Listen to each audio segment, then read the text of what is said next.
Okay, we're starting.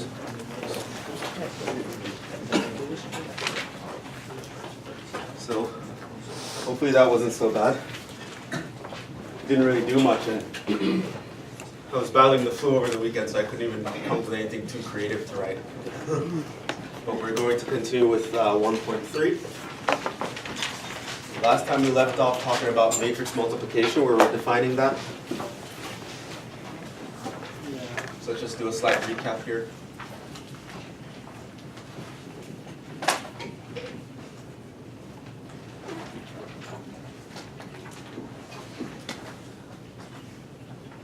We can multiply matrices.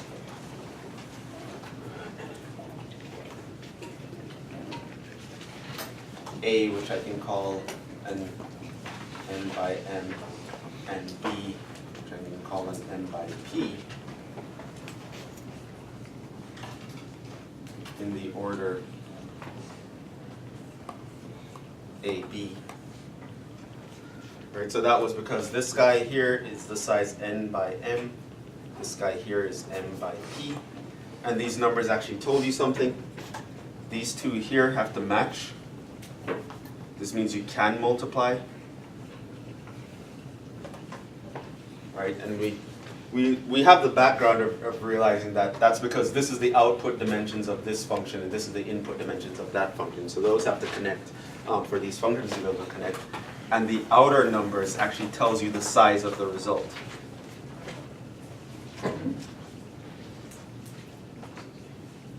Right.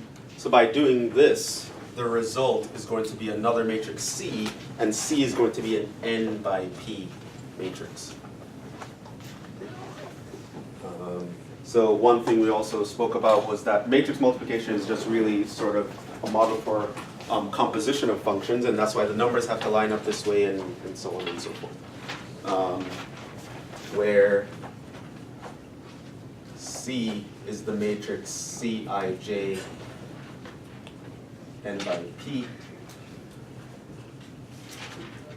where Cij is the ith row of A dot product with the jth column of B. Right? And that was just a shortcut to compute the composition function. We also got the fact that matrix multiplication is not commutative.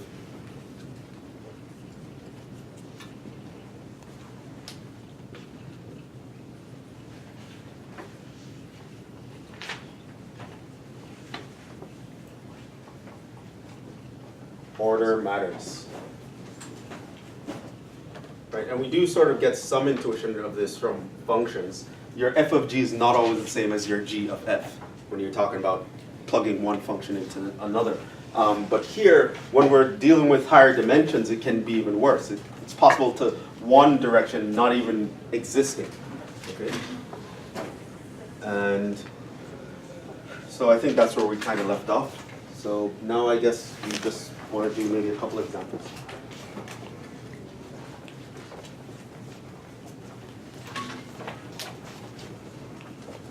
So let A be 1, 2, 3, 3, 4, 0. B is the matrix 1, 1, 0, 1, 2.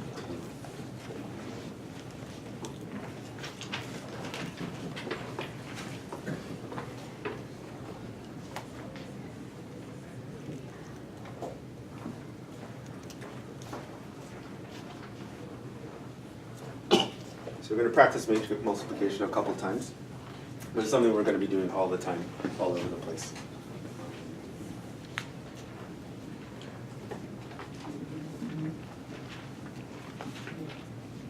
So that's where we left off. Matrix multiplication, order matters. The dimensions have to match up on the inside to be able to do it.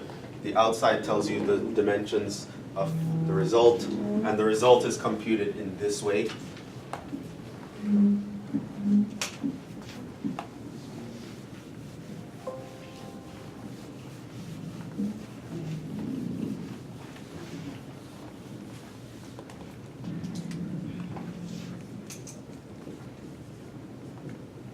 So let's actually compute that. First of all, can this be done? That's always a thing we have to worry about now.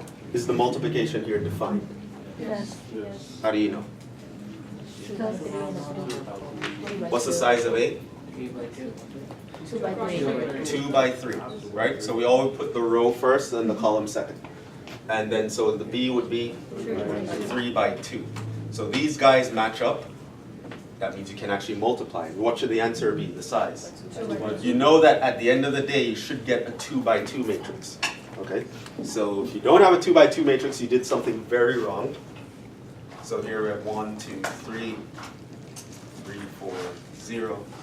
Let's multiply by 1, 1, 0, 1, 1, 2. And it's supposed to give us a 2 by 2. Now how are we going to get that 2 by 2?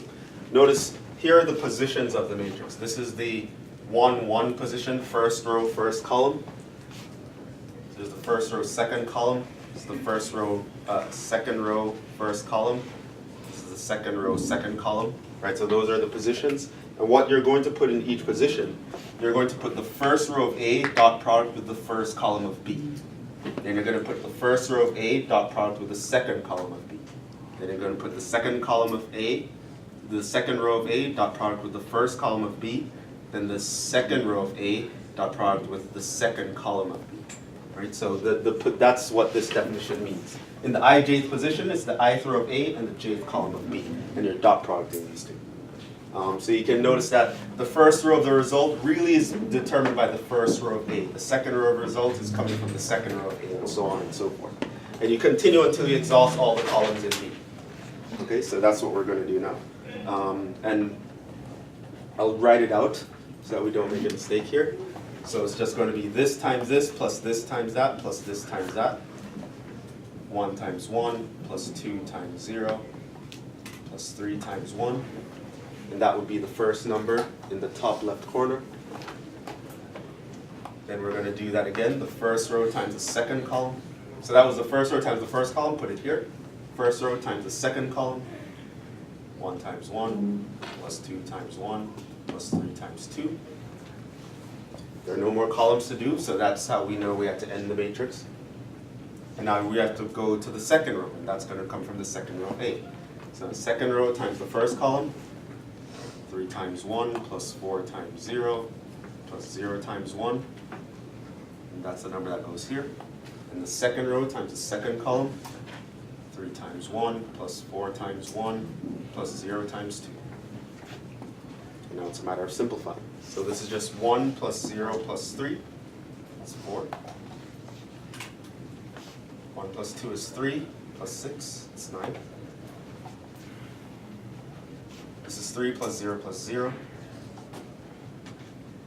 And this is 3 plus 4 plus 0. And that is our matrix result. Right? You can notice that it is a 2 by 2. And other than that, it's just a matter of you need to really be careful with your arithmetic. So the actual computations we'll be doing in this class, they're not going to be difficult. It's going to be like arithmetic, adding in, multiplying numbers. But you'll be doing a lot of this all at once. And so the real danger here is just for you to like get confused and make a mistake. So it's something that, while not difficult, you have to pay attention. Because you'll be doing a lot of these calculations all at once.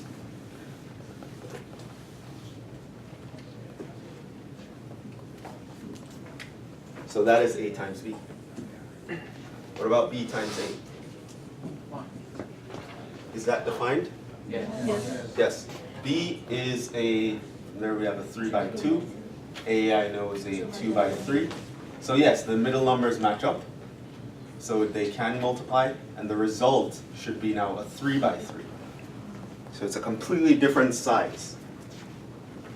So let's actually write that. 1, 1, 0, 1, 1, 2.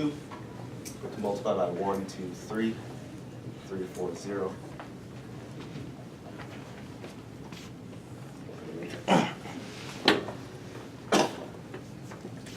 First row times first column.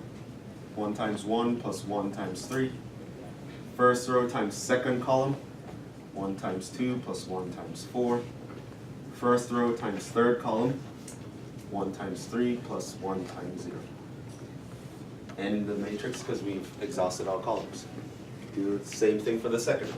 Second row times first column, 0 times 1 plus 1 times 3. Second row times second column, 0 times 2 plus 1 times 4. Second row times third column, 0 times 3 plus 1 times 0. Continue for the last row.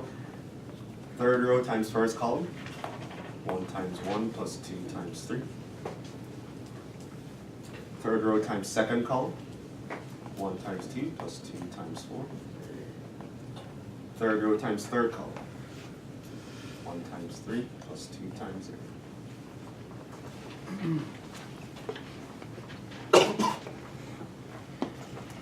And one of the things you might notice here, and this is something you'll notice as time goes on, notice how I kind of line things up. There's no reason why I had to multiply in a certain order, but you'll notice that in the parentheses, I always have the same number. Right? You see, I kind of did it in an organized way.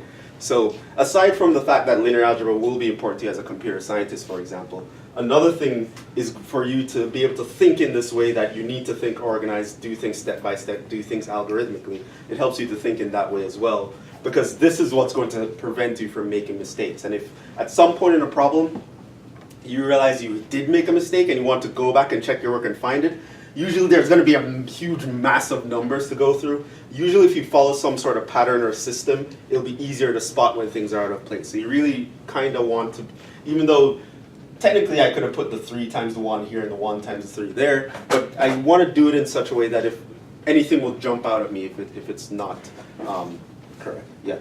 On the exam, you want us to write it out like that? I don't particularly care, but make sure your answer is correct.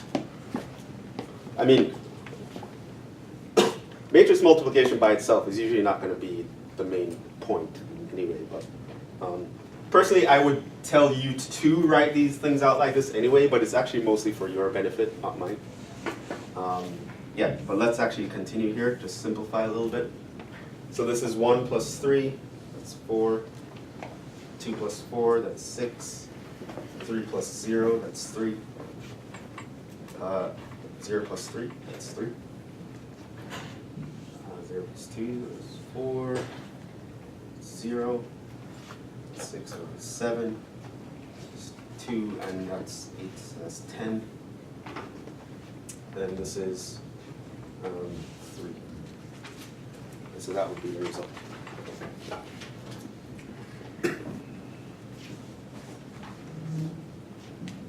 But yeah, there are a lot of things that you'd have to multiply something and then do something else with it. You might notice that something is off when you're doing it, but let's say for some reason you know that one of these numbers are off. I can easily go back and kind of pick up who is out of place. So, well, those are things you'll get used to as time goes on, but it's something that you should pay attention to. You don't want to give yourself any reason to make a mistake. Just try to be very algorithmic. Just pretend you're a computer for the rest of this class, except when you're writing proofs, because computers aren't very good at being creative. But yeah, so that's the product. Okay, and we already know in the background what this means. I can compose these two functions and I would end up with a function that goes from a 2-dimensional space to a 2-dimensional space. Compose these two in the other order, I end up with a function that goes from a 3-dimensional space to a 3-dimensional space. But at this point, that's not important for us. I just want you to actually get down the mechanics of multiplying matrices. Did someone have a question? I have a question. Yeah. How do you know we're talking about 2-dimensional space to 2-dimensional space when I see 3? Like, how do you determine if something is 2-dimensional or 3-dimensional when you're dealing with matrices? The size tells you. The size, but that's 2 by 3. Yes. So the first row, the row usually focus The on columns row? is the input, the rows is the output. Okay, thank you. Yeah, it's something we've mentioned a couple of times in the previous lectures. But yeah, so you can think of A as a function that's going from a 3-dimensional space to a 2-dimensional space. So something that like takes a vector in R3 and outputs a vector in R2, for example.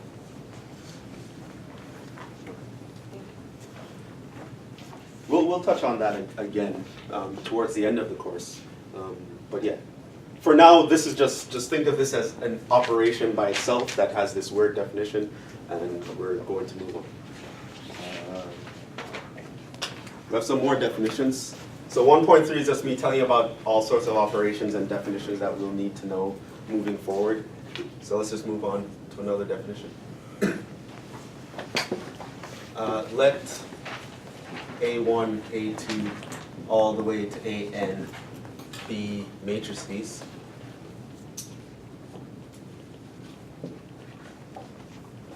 Let C1, C2, all the way to Cn be scalars.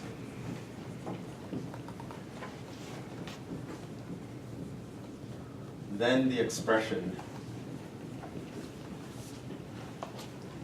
C1A1 plus C2A2 plus CNAN is called, do we know what that's called? It's called a linear combination.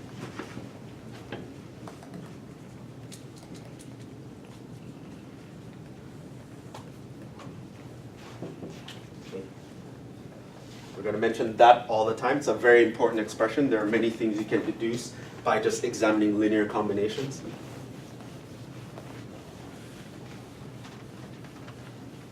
So linear combination of a set of elements is just, I'm adding all those elements multiplied by, I'm taking the scalar multiples of all these elements and adding them together.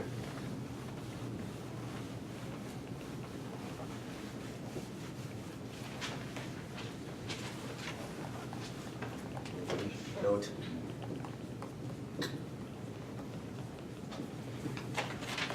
This definition holds true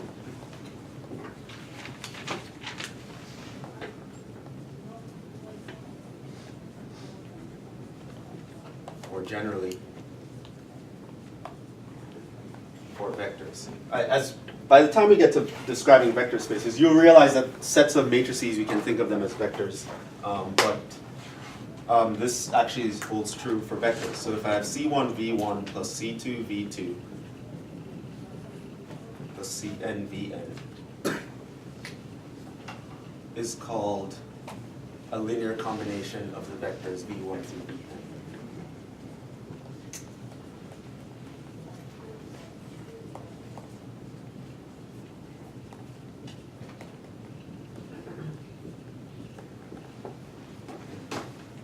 It's a very important phrase to know and know what it means when I say it, because we're going to be saying it all the time. And we're going to be saying it very kind of, oh yeah, you just take the linear combination and do blah, blah, blah, and you need to know in your head, oh, that's what he's talking about, and this is what it means. We'll explore more what it means and what it can tell us later, but know the terminology. Okay, so that's a very important terminology to know. Another definition. Let's define the, what we call the transpose of a matrix. Let A be a matrix.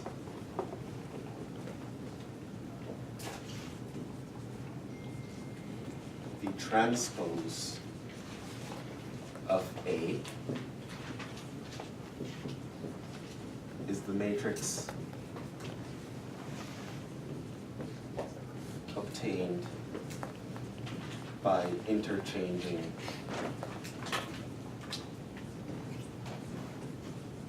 the rows and columns of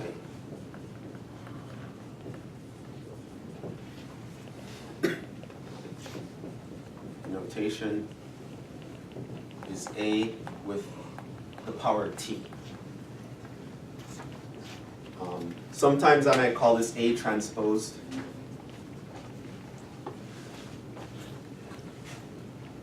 And that's what I mean. So that means, i.e., first row becomes first column, second row becomes second column, etc.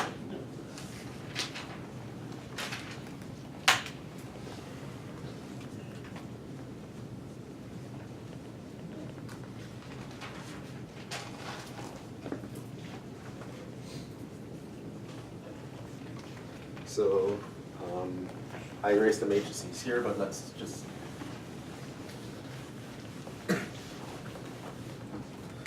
Simple. So if my A was at 1, 2, 3, I forgot what I put 3 in, and your B was 1, 1, 0, 1, 1, 2, then to find A transpose, see here that this first row, I simply now copy it down as the first column. And the second row, I copy it down as the second column.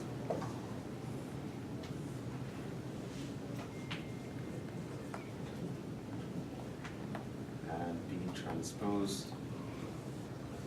Okay. My first row is now my first column. My second row is now my second column. And so on. On the IE, this first row becomes second column. That should be first.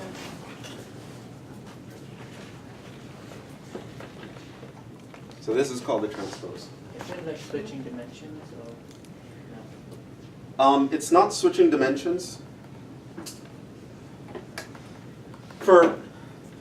There is some geometrical interpretation to doing this, but it actually only applies to certain matrices.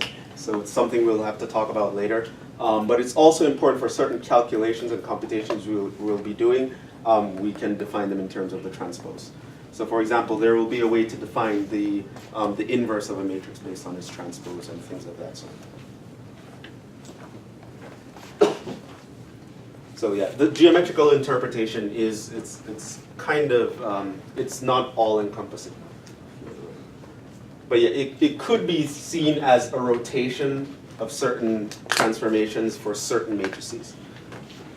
But they have to be orthonormal to something. It's something for a later discussion. Right now, we just know how the transpose actually works. Interchange rows and columns.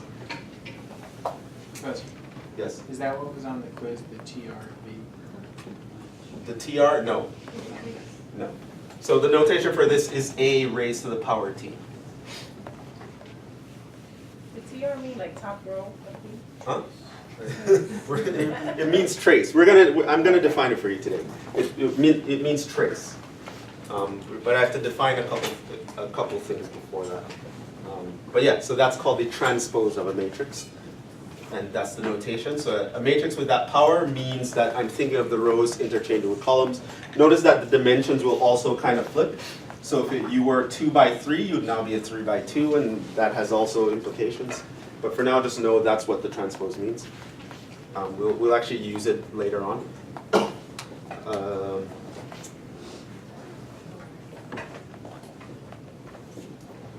So we defined a square matrix last time, I believe, right? Okay. So let's actually talk about something about the square matrix.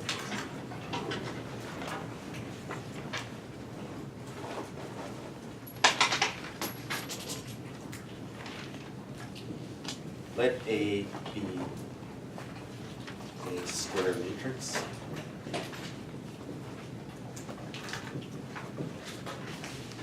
A is called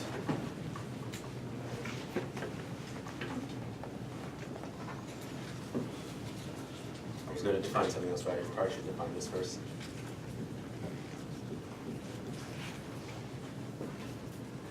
I'm going to define the diagonal of a matrix. The diagonal of A is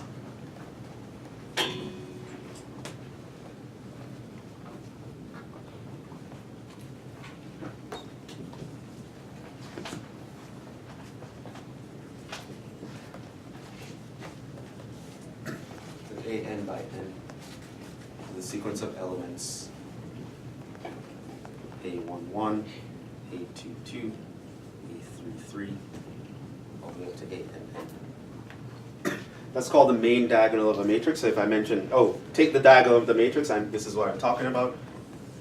So if your matrix looks something like this, A11, A12, A13, A1n, A21, A22, A23, A2n,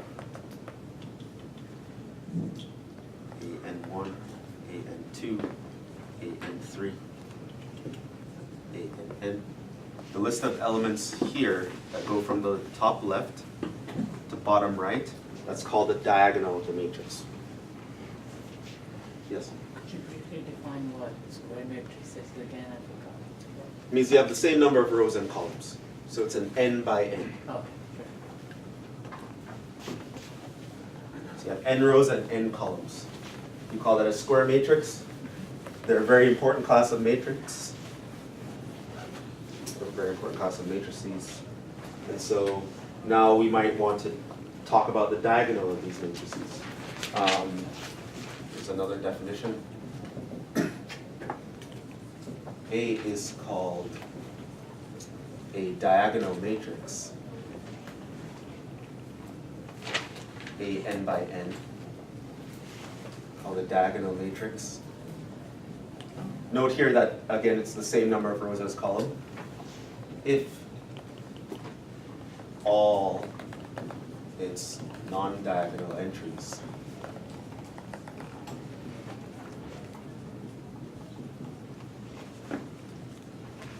are 0. Example.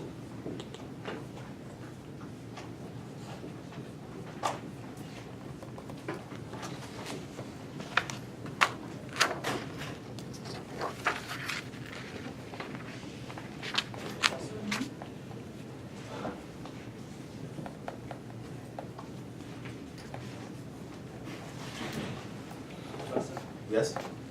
Is that on a matrix? Is that A and 1 on the bottom? Where are we talking about?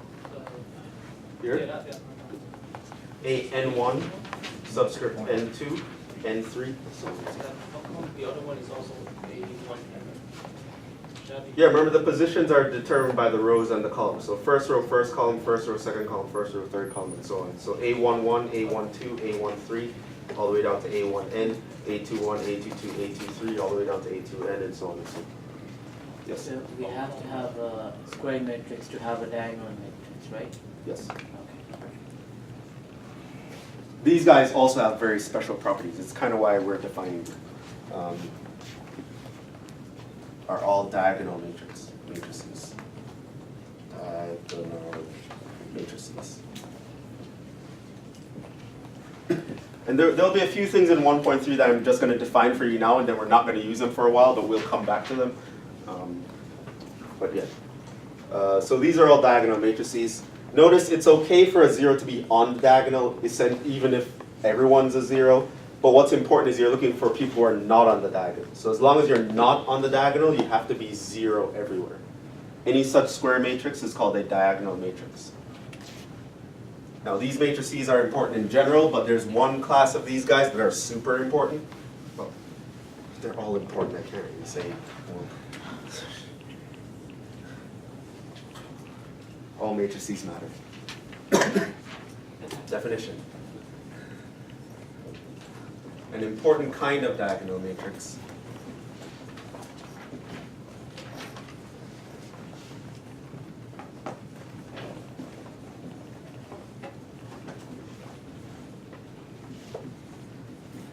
is one that has all ones on the main diagonal.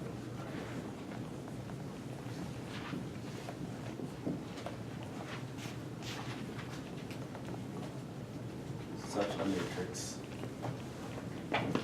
is called an identity matrix.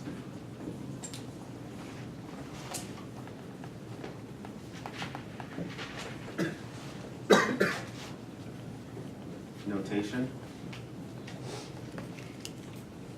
I subscript n.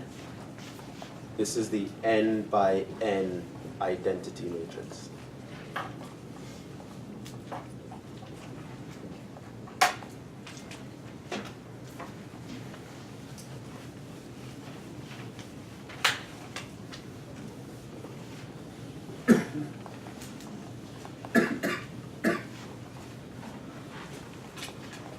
There are guys called the identity matrix.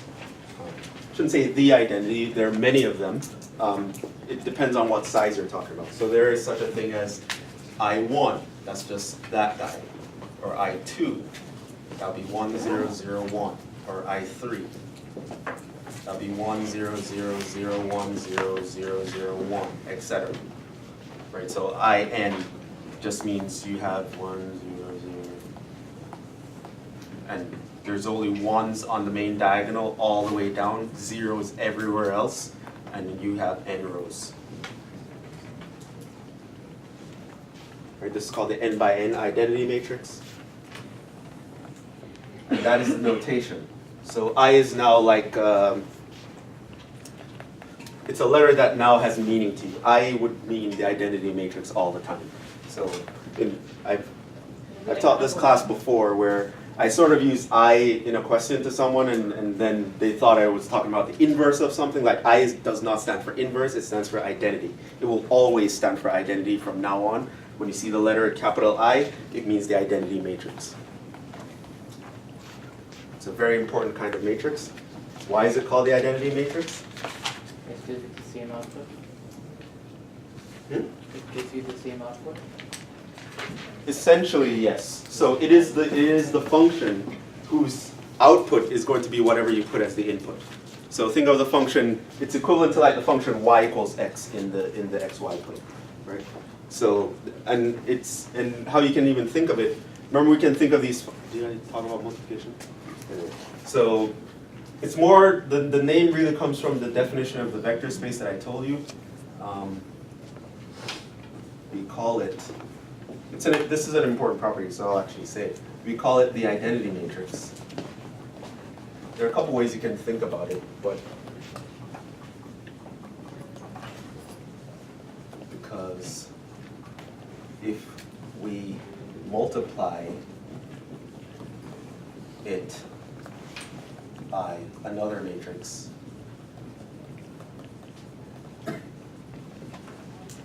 the result is the other matrix, right? It keeps the same output.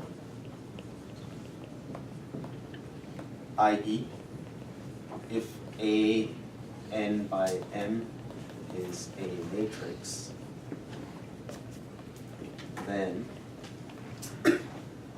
if I take I times A, the result is A. And if I take A times I, the result is A. So it is the identity in the sense that 1, the number 1, is the identity for the real numbers. You take the number 1, you multiply any number by the number 1, you get the number itself. So 1 is called the multiplicative identity for the real numbers. In the same way, these class of matrices form the multiplicative identity for the set of matrices.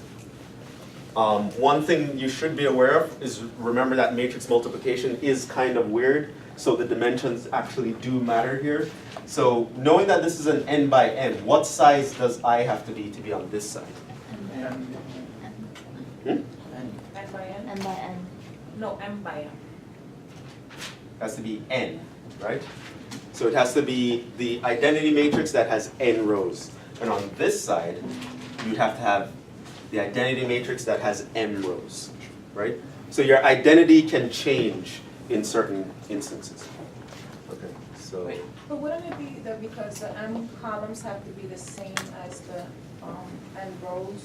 Yes, so this is an n by n, and this is an n by n. So those have to match up to multiply. And this is going to be an n by m, so that needs to be an m by m for those to match up. Yes? What if the diagonal is like one number, like 2 all the way in the diagonal? Then it's not a diagonal, it's not an identity.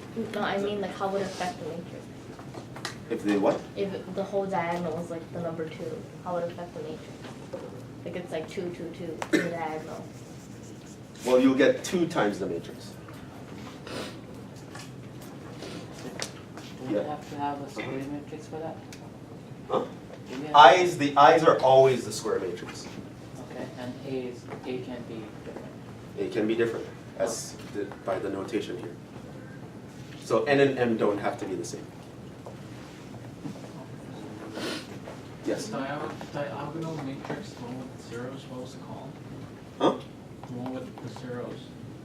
What was Yeah, it called? things that have zeros everywhere other than the main diagonal, those are called diagonal matrices. They're called diagonal matrices. The IN is a special diagonal matrix. It's the one that has ones on the main diagonal. That guy functions as the identity because if we multiply A1 by that guy, we get the guy, the original matrix back. It gives us the identity of who we multiply by. And that has all sorts of repercussions, but that's an important thing to know. Yes? If you had a different matrix that wasn't a diagonal matrix, but still had one in each row and column, would it still be considered an identity matrix? No.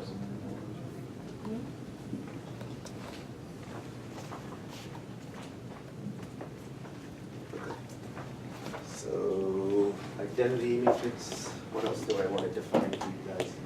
The trace, yes, so that was also on the quiz, we did the trace. Do you guys want me to show you an example here, or do you guys? Yes. Okay. Okay, so, let's A be the guy we had before, 1, 2, 3, I think it was 3, 4, 0. Then what if we had to do I, A, what size I would be on this side?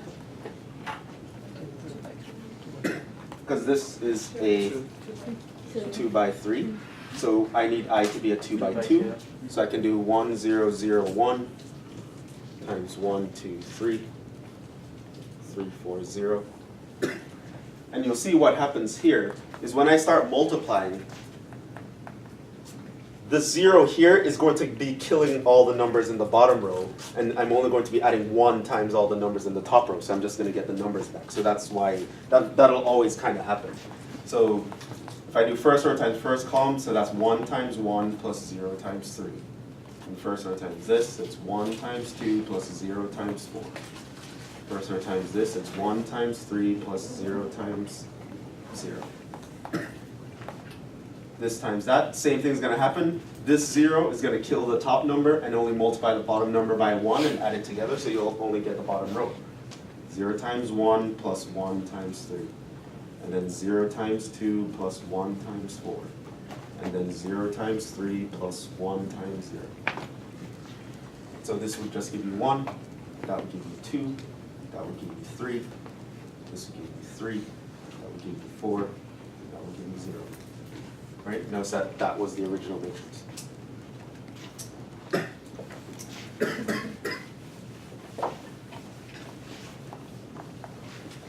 And we could also look at A times I3 if we want to go on the other side. So this would be 1, 2, 3, 3, 4, 0, multiply by 1, 0, 0, 0, 1, 0, 0, 0, 1.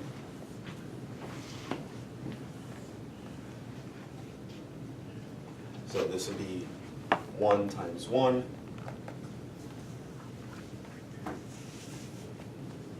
times 1 plus 2 times 0 plus 3 times 0.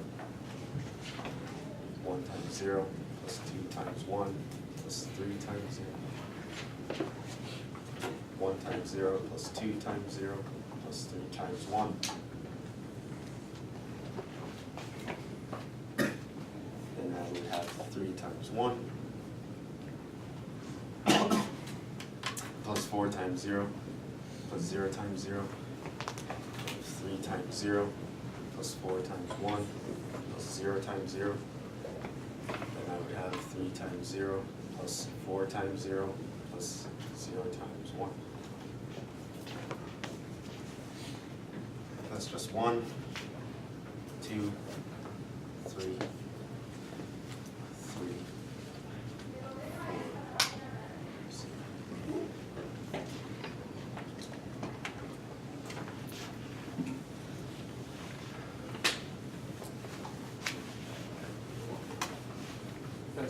Yes. So if it wasn't diagonal, it would end up moving the rows around, so it wouldn't be the same.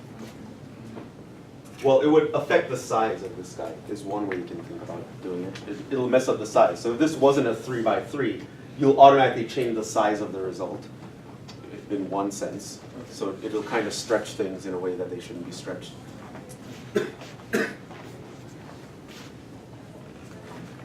Yeah, so that's called the identity matrix. Very important kind of matrix. There are many important properties, and one of the main theorems of the semester involves the identity matrix, so it's something you should know. What else do we want to define? Yeah, trace.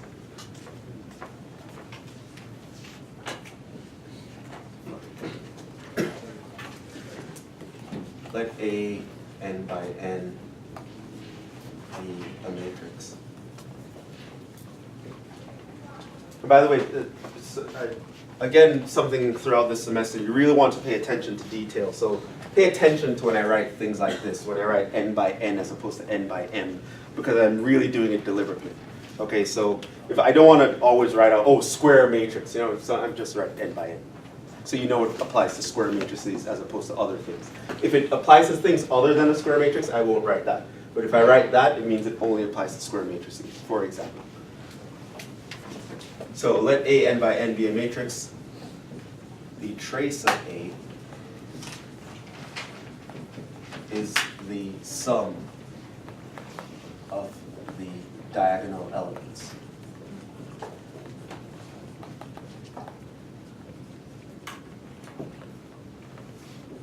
So the notation is TR and you put A inside. So you think of it as a function that you plug a matrix into, and the output is going to just be, it's going to add up all the diagonal elements. So the trace of A is just going to be A11 plus A22 plus all the way down to AN.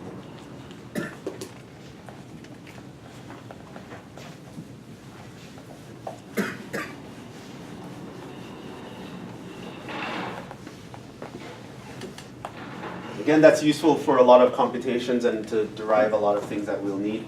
So especially if we start to do spectral theory and talk about eigenvalues and eigenvectors, the trace becomes important. It's one context, there are others. Example, A, the matrix, 1, 4, 0, 3, 1. Then the trace of A is just going to be 1 plus 3 plus 0. It's going to be the number 4.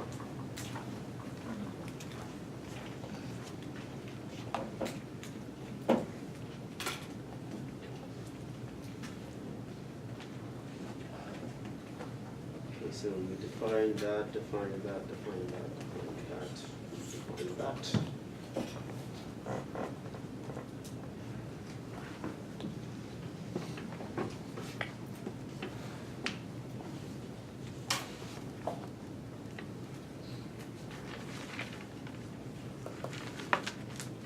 Yeah, and I think that's all the definitions we need from this section.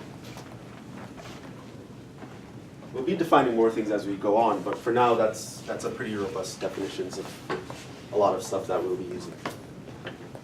So that's the end of 1.3.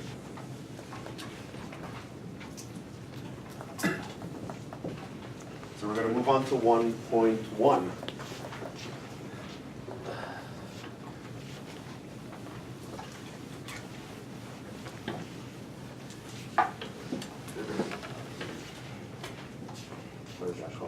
Systems of linear equations. Turns out that many problems that we will need to solve in linear algebra will boil down to us solving a system of linear equations. And so, no, yes? Are you going to cover inverse later on? Or? Yes.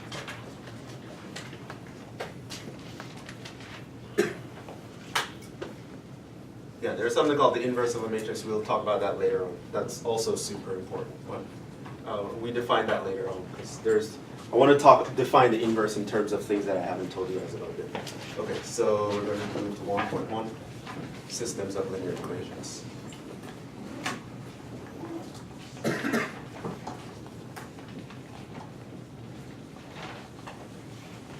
These are guys you've seen before, but we want to take a different look at them now. Want to be a little bit more efficient because they will help us to derive some very useful theorems. So an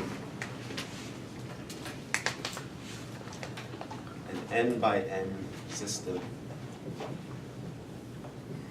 of linear equations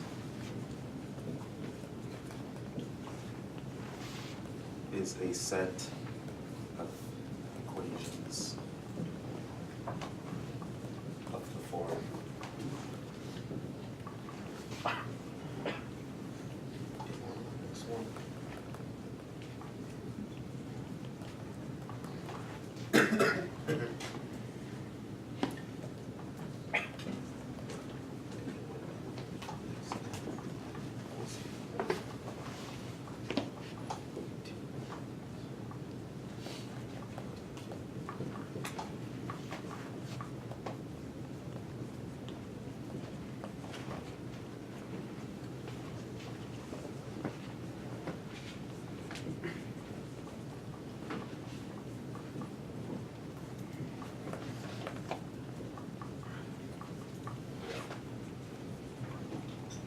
So it can have a set of equations of this form where x1 to xn are the variables that we care about.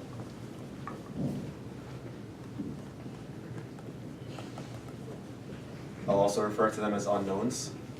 And a11 to the a and m are constants.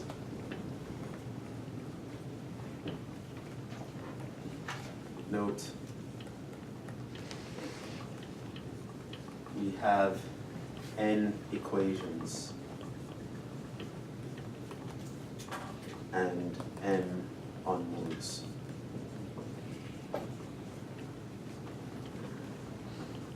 This gives an n by n system.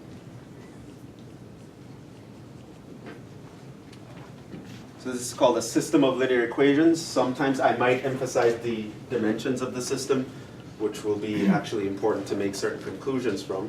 But it's just a set of linear equations, right? So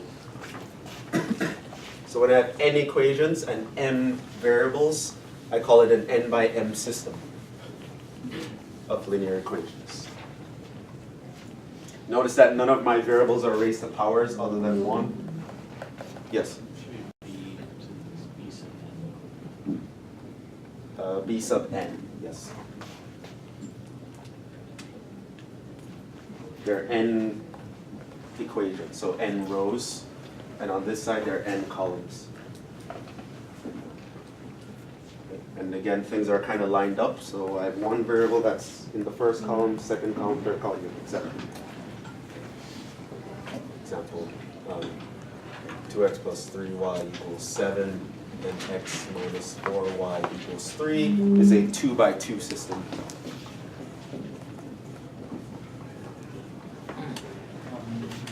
Yes? Or I can have something like x1 minus 3x2 equals 4, 2x1 plus x2 minus 3x3 equals 9. This I can call a 2 by 3 system. Right? So a system of linear equations.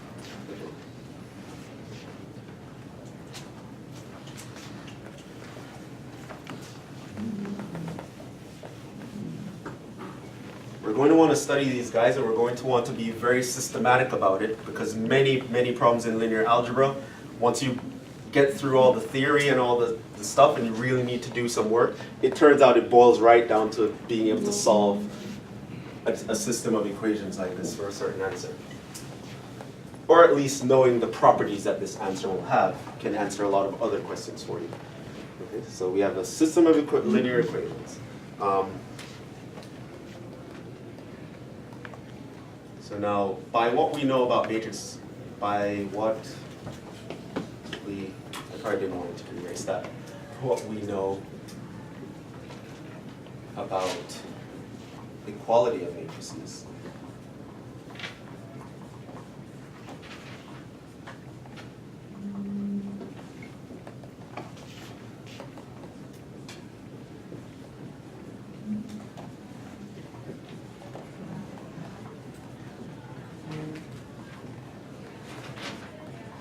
I can just put each side of this system of equations into a matrix. So I can think of one big matrix that has the left side contained in it, and one big matrix that has the right side contained in it. B1 all the way down to Bn.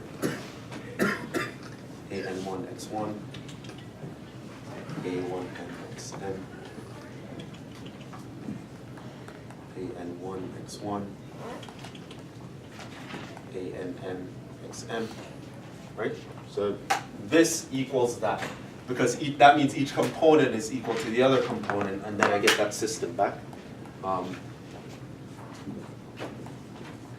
And again, I can use what I know about matrix multiplication.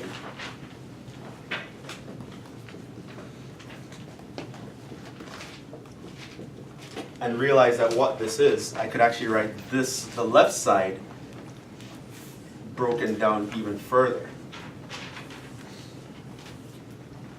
This is really A11 all the way down to A1M, AN1, all the way down to ANM. Here's my X1, X2, all the way down to XM. Because if I take this dot product with that, I get the first row. Take the second row dot product with that, I get the second row, and so on and so forth. Here I have B1, B2, all the way down to Bn.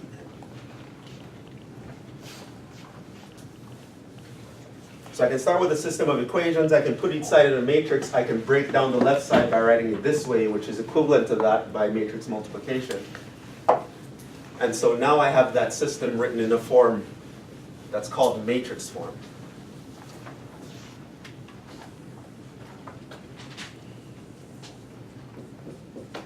This is called the matrix form of the system.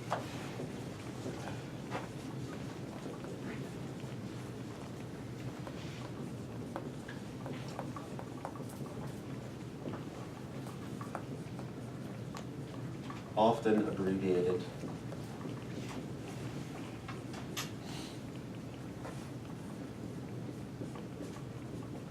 AX equal B, where A is the matrix here, X represents this matrix here, and B is this matrix here. And these all have names now. A is called the coefficient matrix.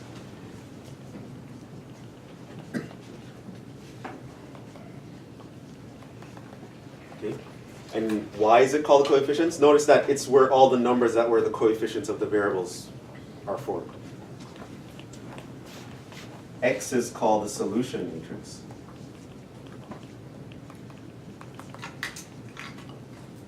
The goal will often be to find what these variables are, and so you would say you found the solution to the system. You need to find the x values, and B is called the constant matrix.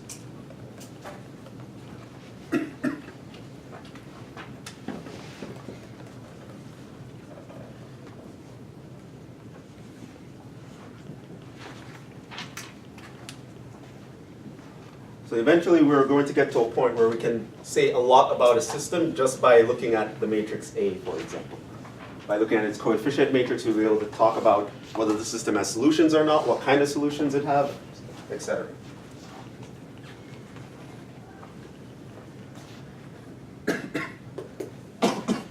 So that's called the matrix form of the system. Sometimes we also express this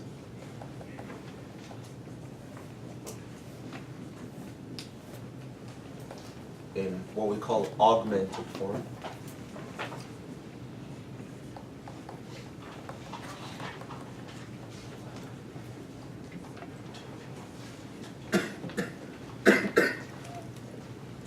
So augmented form is this form.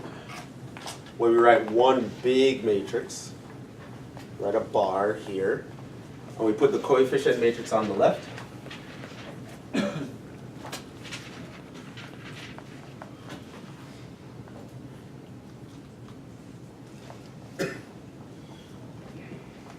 And the constant matrix on the right.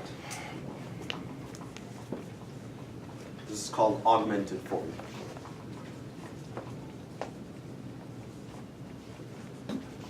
Abbreviated A dash B.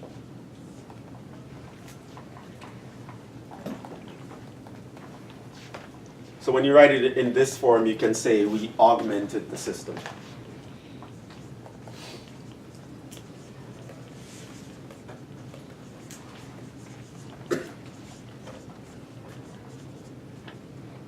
use that term. So we have a system of linear equations. We can write it in matrix form, where we can isolate different matrices. We can give them names because they will be given properties, or we will discover properties about them that make them easy to study in isolation. Sometimes we would care about studying the totality of the thing, but we don't need to be tracking around our variables. We'd realize that the first column really represents all the coefficients of the first variable, down to the last column really represents all the coefficients of the last variable. So it's kind of, without saying, you can know what that means. So this, you can have a system and you just write one big rectangular array of numbers to represent that system. And there are times when that's convenient, and there are times when it's convenient to think of it this way.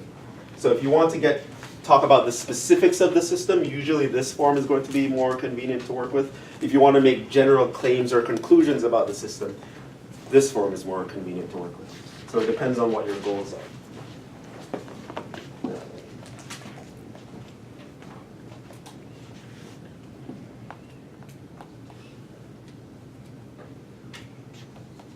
Let's practice augmenting some systems.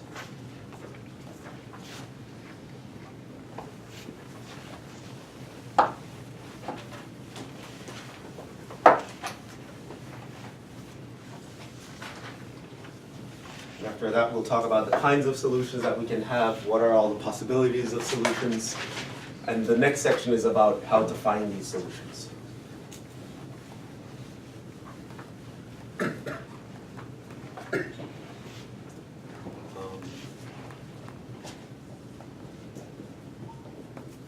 Write the following systems in matrix form.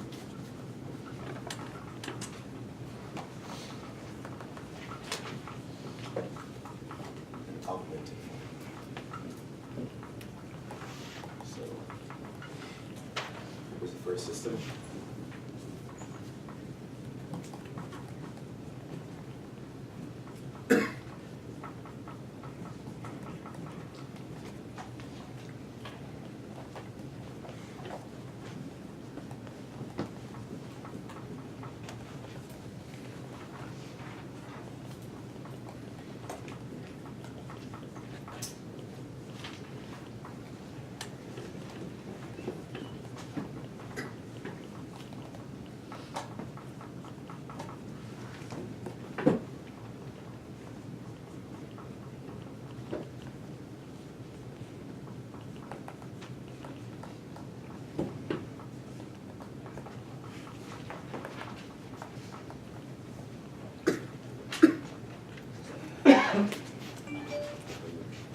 There's some more terminology. This guy we can also call it, I just want you to not be confused if I'm using any of these words. You can say we augmented the system and the result is called an augmented matrix. An augmented matrix is basically when you stitch two matrices together. And you emphasize you're stitching two matrices together by writing a bar.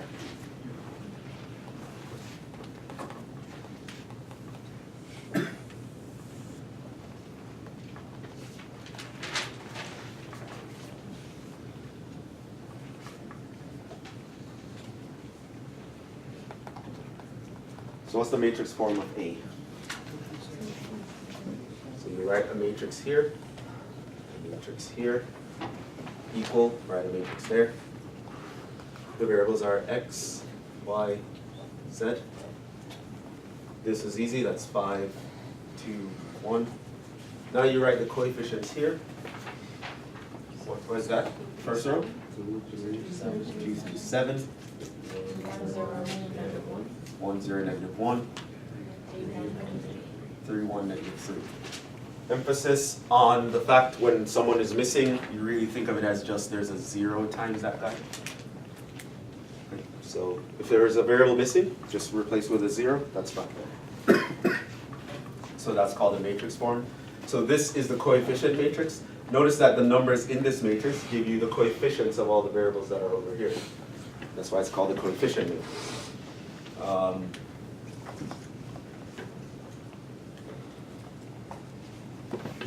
What about the augmented form?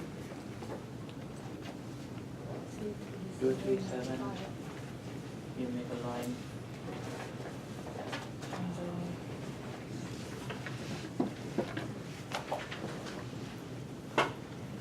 And that's called the augmented form of the system.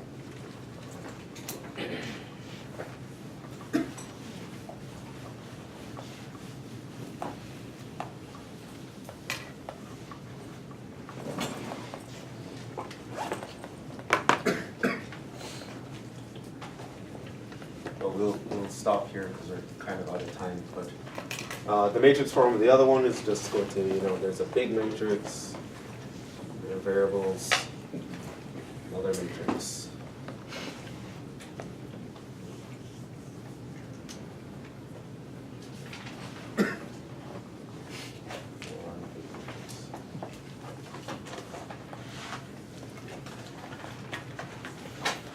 Write down all these numbers here. There are 4, 1, 2, 3, 4. 0, 2, 0, 1. 0, 2. 0, Minus minus 1. 1. 3, 0, minus 2, 7. X1, X2, X3, X4. 0, 7. And you can have 1, 2, 3, 4. 0, 2, 0, minus 1, 3, 0, minus 2, 7, 1, 0, 7. You can also even check for yourself. This times this times that gives you the left side over here, and so on and so forth. So we'll pick up here next time. We haven't finished 1.1. I'll talk about, we'll discover a lot more about systems like this. I'll show you. We'll pick up with that next time. Yes? Can you check it on the email? Huh? Can you check it on the email? Okay. All right.